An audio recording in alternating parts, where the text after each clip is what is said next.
Okay, ಇವಾಗ ನಿಮ್ಗೊಂದು idea ಬಂದಿದೆ. ಆ ಐಡಿಯಾ ನಿಮ್ಗೆ ತುಂಬಾ ಎಕ್ಸೈಟ್ ಮಾಡ್ತಾ ಇದೆ. ಅದನ್ನ ಸ್ಟೋರಿಯಾಗಿ ಒಂದು ಪೇಜ್ ಬರ್ಕೊಳ್ಳಿ 10 to 20 ನಲ್ಲಿ. ಇದೇ ನನ್ನ ಸ್ಟೋರಿ, ಇದನ್ನ ಇಟ್ಕೊಂಡು ನಾನು ಸ್ಕ್ರಿಪ್ಟ್ ನ ಡೆವಲಪ್ ಮಾಡ್ಬೇಕಂತ ಅನ್ಕೊಳ್ಳಿ ಫಿಕ್ಸ್ ಆಗಿ.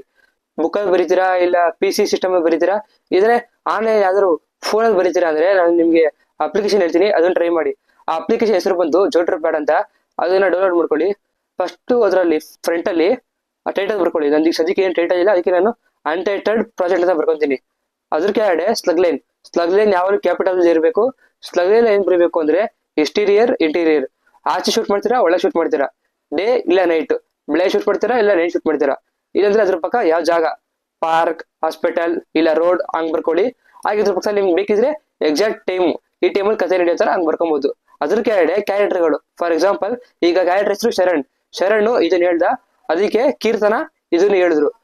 ಈ ತರ ಕಾನ್ವರ್ಸೇಷನ್ ಡೆವಲಪ್ ಮಾಡ್ತಾ ಮಾಡ್ತಾ ಯಾವ ತರ ಸ್ಕ್ರಿಪ್ಟ್ ಫಾರ್ಮೆಟ್ ಅಲ್ಲಿ ಬರ್ತಾರೆ ನಿಮ್ ಸ್ಟೋರಿಗೆ ಗ್ರಿಪಿಂಗ್ ಇರುತ್ತೆ ಅಂತ ನೋಡ್ಕೊ ಬರ್ಬೇಕಂದ್ರೆ ಕೆಲವೊಂದು ಸ್ಕ್ರೀನ್ ಪ್ಲೇ ಸ್ಟ್ರಕ್ಚರ್ ಇದೆ, ಅದನ್ನ ರೆಫರ್ ಮಾಡ್ತಾ ಬರೀತಾರೆ ನಿಮ್ ಸ್ಟೋರಿನ.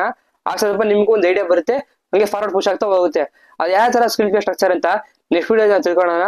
ಇದೇ ರೀತಿ ಫಿಲ್ಮ್ ಮೇಕಿಂಗ್ ಬಗ್ಗೆ ತಿಳ್ಕೊಬೇಕು ಅಂತಿದ್ರೆ ನಮ್ಮ ಪೇಜ್ ನ ಫಾಲೋ ಮಾಡ್ಕೊಳ್ಳಿ.